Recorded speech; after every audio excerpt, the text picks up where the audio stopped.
اسی سے لنک کرنا چاہتا ہوں، اسی سے ریلیونٹ کرنا چاہتا ہوں اپنے نیکسٹ کوسچن کو، کہ علامہ صاحب نے بتایا کس طرح وہ اپنے آپ کو گروم کرتے ہیں، اپنے آپ کو تیار کرتے ہیں، اور پھر میدان میں آ کر، میدان عمل میں آ کر وہ اللہ رب العزت کی تعلیمات کے چراغ سے لوگوں کے دلوں کو، ان کے قلوب کو روشن کرتے ہیں۔ اب یقیناً ان میں ایسا کیا ان کا کردار ہے، ایسے کیا ان کے اخلاقیات ہیں کہ ہم یہ دیکھتے ہیں کہ جب بھی اللہ کا ولی میدان عمل میں آیا، لوگ جوک در جوک مشرف با اسلام ہونے لگے۔ تو سر وہ کیا اخلاق، وہ کیا کردار ہے اولیاء اللہ کا جو ہمیں بیان ہوتا نظر آتا ہے؟ بسم اللہ۔ دیکھیے، جیسے علامہ صاحب نے بہت خوبصورت قرآن کی بنیاد پر کہا کہ ایک تو سب سے بڑھ کر وہ صاحب تقویٰ ہوتے ہیں۔ ولی کی ڈیفینیشن، جہاں ولی کی شان کو، عظمت کو قرآن نے ذکر کیا، اور وہاں ولی کی ڈیفینیشن بھی بتائی کہ ولی ہوتا کون ہے۔ الذین آمنوا وکانوا یتقون، جو صاحب ایمان اور صاحب تقویٰ ہوتا ہے، یہ سب سے پہلے ان کا زیور ہے، یہ ان کا اسلحہ ہے، یہ سب سے پہلے بنیادی سٹرکچر ہے۔ ایسا نہیں ہے کہ وہ لما تقولون ما لا تفعلون، فرمایا کہ تم وہ بات کیوں کہتے ہو؟ ولی پہلے کر کے دکھاتا ہے۔ حضرت پیران پیر فرماتے ہیں کہ میں بچہ تھا اور میری ماں نے جب مجھے منع کیا کہ بیٹا عبدالقادر جھوٹ نہ بولنا، ریاضات تو بعد میں کی، علم بعد میں پڑھا، لیکن وہ پہلا ہی مرحلہ تھا کہ مال جاتا ہے تو جائے، میری ماں نے کہا ہے جھوٹ نہیں بولنا بیٹا عبدالقادر۔ وہ کر کے دکھایا پریکٹیکل طور پر، عملی اعتبار سے اللہ نے وہ سارے گروہ کو توبہ کی توفیق عطا۔ اللہ اکبر، اللہ اکبر۔ یعنی کتنی چھوٹی سی کامن بات ہے، جواب دے دیا اس بات کا، کتنی کامن سی چھوٹی سی بات ہے۔ کسی سے بھی پوچھے کہ بھائی جھوٹ بولنا کیا ہے، تو ہر مسلمان کو پتہ ہے جھوٹ بولنا گناہ کبیرہ ہے، لعنت اللہ علی الکاذبین۔ لیکن اب ہم اپنی سوسائٹی کو دیکھیں کہ کتنے لوگ صبح سے شام تک جھوٹ سے بچتے ہیں۔ ہمیں معلوم، لوگ کہتے ہیں نا کہ یار یہ فلاں آدمی اس لیے نہیں کر رہا کہ یہ جاہل ہے، اس کو پتہ نہیں۔ بھائی اس کے اندر تو کوئی چیز ایسی ہے ہی نہیں، یہ تو کامن سینس بات ہے۔ ایسا ہی ہے، یہ تو اسلام کی بھی اس سے نکل جائے تو ہر سوسائٹی کے اندر کامن سینس چیز ہے۔ تو یہ سب سے پہلے انہوں نے کر کے دکھایا پریکٹیکل طور پر۔ دوسرا، ڈاکٹر صاحب، اللہ کے ولیوں کے اندر جو خاص وصف ہوتا تھا، جو حدیث پاک کے اندر بھی ذکر کیا، رب تبارک و تعالیٰ نے، جیسے میں محبوبیت کا ذکر کر رہا تھا کہ رب تبارک و تعالیٰ جب اپنے بندوں کو محبوب بنا لیتا ہے تو ان کی محبوبیت کا عالم یہ ہوتا ہے کہ جبریل علیہ السلام کو رب تعالیٰ بلاتا ہے، جبریل فلاں بندہ میرا محبوب ہے، تم بھی اسے محبوب بنا لو۔ ثم ینادی فی السماء، آسمانوں میں ندا ہوتی ہے، فلاں بندہ اللہ کا محبوب، جبریل کا محبوب، تم بھی آسمان مارو۔ ثم یودع لہ القبول فی الارض، پھر ساری زمین کے اندر ان کی قبولیت کو رکھ دیا جاتا ہے۔ اچھا، یہ قبولیت صرف اس جہان میں نہیں، میں نے آیت کریمہ پڑھی تھی، لَهُمُ الْبُشْرَى فِي الْحَيَاةِ الدُّنْيَا وَفِي الْآخِرَةِ، اللہ اکبر، نَحْنُ أَوْلِيَاؤُكُمْ فِي الْحَيَاةِ الدُّنْيَا وَفِي الْآخِرَةِ۔ فرمایا صرف یہاں نہیں، بہت سارے لوگ دنیا کے اندر سٹرگل کرتے ہیں، جد و جہد کرتے ہیں، ان کا مطمع نظر صرف یہ دنیا ہوتی ہے۔ اللہ کے بندے دیکھتے ہیں کہ آگے اس کا رزلٹ کیا ہے، ریٹرن کیا ہے۔ اللہ اکبر۔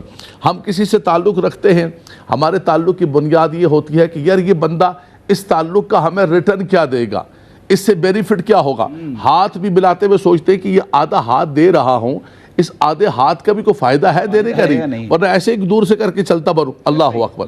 حدیث پاک کے اندر آتا ہے، نبی کریم صلی اللہ علیہ وسلم نے فرمایا کہ میدان محشر سجا ہوگا، مشکل ترین حالات ہے، سورج سوا ریزے پر ہے اور زمین تانبے کی ہے، کان مقدارہ 50,000 سنہ، قرآن کے اندر ہے، ایک دن 50,000 سال کے برابر۔ لیکن فرمایا کچھ اللہ کے بندے ایسے ہوں گے کہ ان وجوہہم لنور و انہم علی منابر نور، ان کے چہرے نور کے چمک رہے ہوں گے، نور کے ممبروں پر بیٹھے ہوں گے۔ اللہ اکبر۔ صحابہ کرام حیران ہوئے، یا رسول اللہ یہ کون لوگ ہیں؟ فرمایا ما ہم بانبیاء ولا شہداء یغبطہم الانبیاء والشہداء یوم القیامت بمکان من اللہ۔ فرمایا قیامت کے دن انبیاء اور شہداء بھی ان پر رش کر رہے ہوں گے۔ کیا بات ہے بھائی، کیا درجہ دیا اللہ نے، کیا مقام دیا۔ صحابہ کرام نے یا رسول اللہ ان کے کیا اوصاف، کیا ان کا کام؟ فرمایا ان کا سب سے پہلا، آپ نے پوچھا نا اخلاق کیا تھا، مرکز بیان فرمایا، تصوف کا سارا نچوڑ حضور نے اس حدیث پاک کے اندر فرمایا۔ فرمایا ہم قوم تحابوا بروح اللہ من غیر ارحامہم ولا اموالہم یتعاطونہ بینہم۔ فرمایا وہ اللہ کی مخلوق سے اللہ کے لیے محبت کریں۔ اللہ اکبر۔ علامہ صاحب آپ کی اجازت سے ایک بریک لے رہے ہیں، کیونکہ میں چاہتا ہوں کہ ویسے تو ہم چاہ رہے تھے کہ ٹیمپو جو ہے نا کہیں لوز نہ ہو، بڑا ہی خوبصورت جواب حضرت عنایت فرما رہے ہیں، مکمل کریں گے جواب کے بعد اس امید کے ساتھ کہ آپ ہمارے ساتھ رہیں گے۔ آپ سے ہوتی ہے ملاقات ایک بریک کے بعد۔ جی ناظرین، بریک کے بعد ایک بار پھر آپ کا خیر مقدم۔ آج کا موضوع ہے شان اولیاء اور اولیاء اللہ کا جو کردار ہوتا ہے، آپ کے جو اخلاق ہوتے ہیں، اس حوالے سے علامہ صاحب بیان فرما رہے تھے. جی سر. عرض کر رہا تھا کہ ایک تو سب سے بڑی بات یہ ہے کہ وہ مخلوق خدا سے بہت محبت کرتے ہیں. یعنی انسان کسی سے پیار کرتا ہے تو خاندانی تعلق کی وجہ سے کرتا ہے، کوئی اس کا بزنس ٹرم ہوتا ہے اس کی بنیاد پر کرتا ہے. حدیث پاک کے اندر دونوں کی نفی کرتے ہیں، من غیر ارحامہم ولا اموالہم یتعاطون بینہم. اور میں تم تعلق رکھتے ہو یا تو بلڈ ریلیشن ہوتا ہے یا بزنس کو معاملہ ہوتا ہے، کوئی ریٹرن کیا آئے گا. فرمایا وہ اللہ کے بندے، اور قرآن نے بھی اس کی طرف اشارہ فرمایا. فرمایا وہ اللہ کے نیک بندے ایسے ہیں کہ الذین یطعمون الطعام علی حبہ مسکینا و یتیما واسیرا انما نطعمکم لوجہ اللہ لا نرید منکم جزاء ولا شکورا.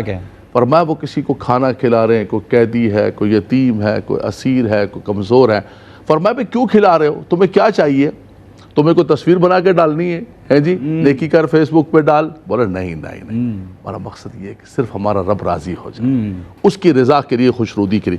یعنی اللہ کی مخلوق سے اللہ کے لیے وہ محبت کرتے ہیں. نبی صلی اللہ علیہ وسلم نے فرمایا تخلقوا باخلاق اللہ. فرمایا اللہ تبارک و تعالیٰ کے اخلاق کو اپناؤ. وہ اللہ کے اخلاق کیا ہے کہ وہ رب العالمین بغیر کسی مقصد کے ہم سے پیار کرتا ہے. اللہ اکبر. اس کو ہماری عبادات کی ضرورت نہیں ہے، اس کا مقام بلند و بالا ہے. عبادت ہم اپنے لیے کرتے ہیں. وہ چاہتا ہے کہ میرے بندے جو ہے وہ مجھ سے پیار کرے اور بندوں کو عطا کرتا ہے. رب العالمین کرم. فرمایا وہ رحیم ہے، وہ کریم ہے، وہ مہربان ہے. ڈاکٹر صاحب اولیاء کرام کی ذات کے اندر آپ دیکھیں گے، ان کے دلوں کو آپ دیکھیں گے کہ ان کے دلوں کے اندر رقت ہے، شفقت ہے، محبت ہے. آقا دو جہاں صلی اللہ علیہ وسلم جیسے شفقت و محبت فرماتے، حریص علیکم بالمؤمنین رؤوف الرحیم، یہی اولیاء کرام گنبد خضرا سے فیضان لیتے ہیں، وہ برکتیں اور رحمتیں کرتے. آج بھی دیکھیں داتا صاحب کے دربار پہ جائیں، خواجہ صاحب کے دربار پہ جائیں، حضرت پیران پیر کے دربار پہ جائیں، مخلوق آ رہی ہے، کھاتی جا رہی ہے. فرمایا وہ عطا ہی کر رہے ہیں، عطا ہی کر. اللہ اکبر.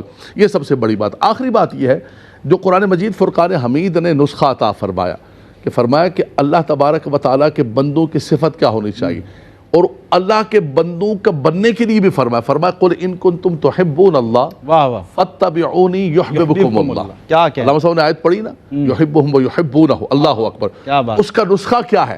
فرمایا ایک ہی نسخہ ہے کہ میرے محبوب کی اتباع کرو، اطاعت کرو، ان کی سنت و سیرت کو اختیار کرو، ان کے نقش قدم پر چلو، اللہ تمہیں اپنا ولی بنا لے. اللہ اکبر. یعنی ولایت کا ولی بننے کا جو نسخہ ہے، فرمایا وہ قرآن نے تمہیں حضور کی اتباع کے اندر عطا فرما دیا.